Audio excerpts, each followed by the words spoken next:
feels absolutely wonderful that I have been able to be appointed as the first lady to be the Director General Armed Forces Medical Services, to be able to do and carry out what I envisaged and wanted to do for the medical services.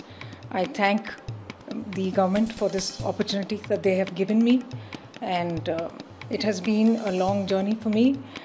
My colleagues in the Navy call it the rule of two, that I have, first of all, been in all the three services. I have served the Indian Army, the Indian Navy, the Indian Air Force, and then again the Indian Navy. Following which I've had 2 degrees, 2 MDs. I have had 2 appointments as the Command Medical Officer. I've had 2 appointments as in commanding units, and I've had 2 appointments in being Director General of the Medical Services of the Air Force as well as the Navy. My journey has been long, but it has been extremely fruitful. I have learned a lot of experience on the way, initially as a specialist treating patients, and then towards the latter half doing a lot of administration of troops as well as looking after hospitals as well as operations.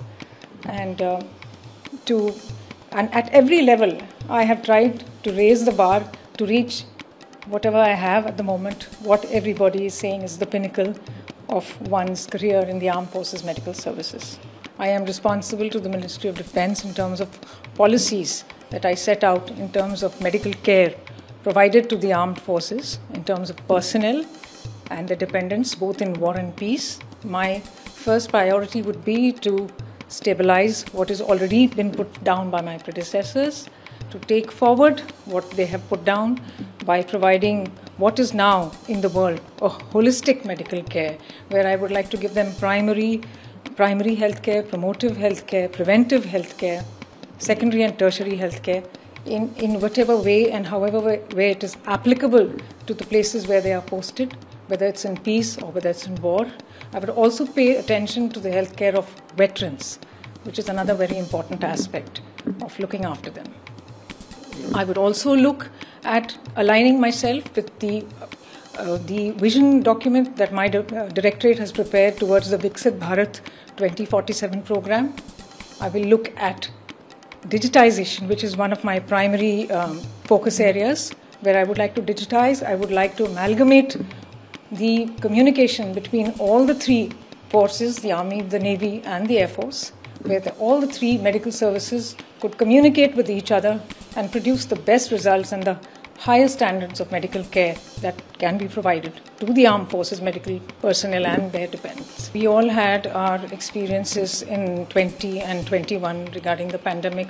I was initially in Southern Naval Command in 2020, where I managed to, we had a lot of preventive measures which were taken. We also were engaged in the Samudra Setu program, where we had to, evacuate the foreign, the expats who came back to India.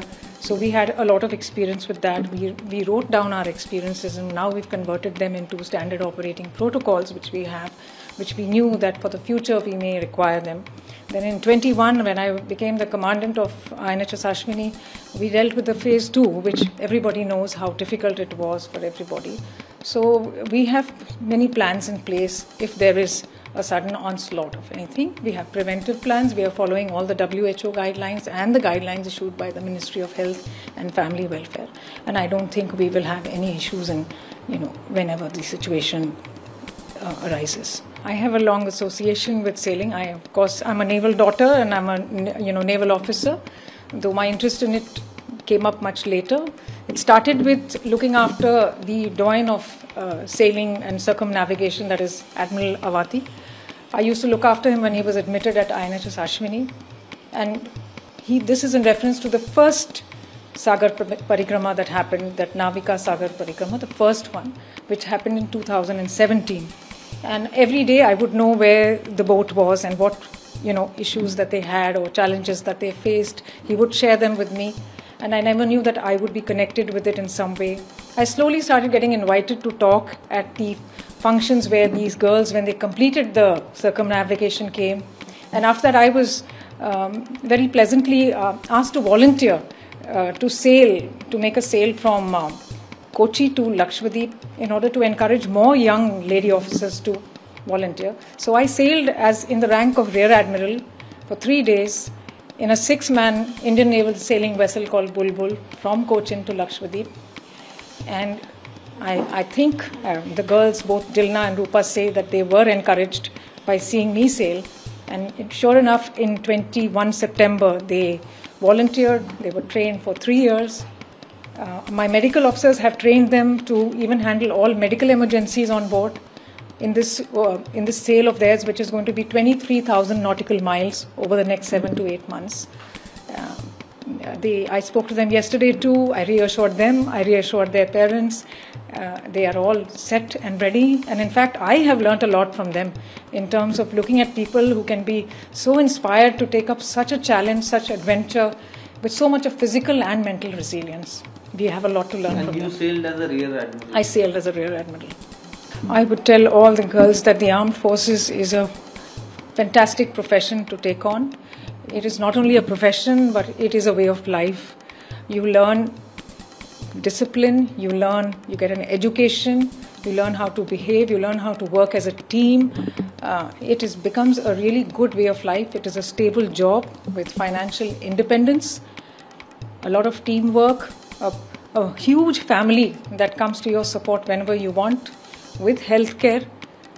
So I would suggest, and I would tell all young girls that this is one where all your dreams can be encouraged. They can be all amalgamated into one. It's a level playing field. And I'm here as an example that if you be professionally involved in what you do and build yourself, build your career, keep upgrading your skills, keep climbing higher and higher, you will definitely be very happy in this profession. And it's my messages to all the young doctors there. Please join the Army Medical Corps, serve the nation to protect the protectors. I am sure that you will be very happy and professionally satisfied.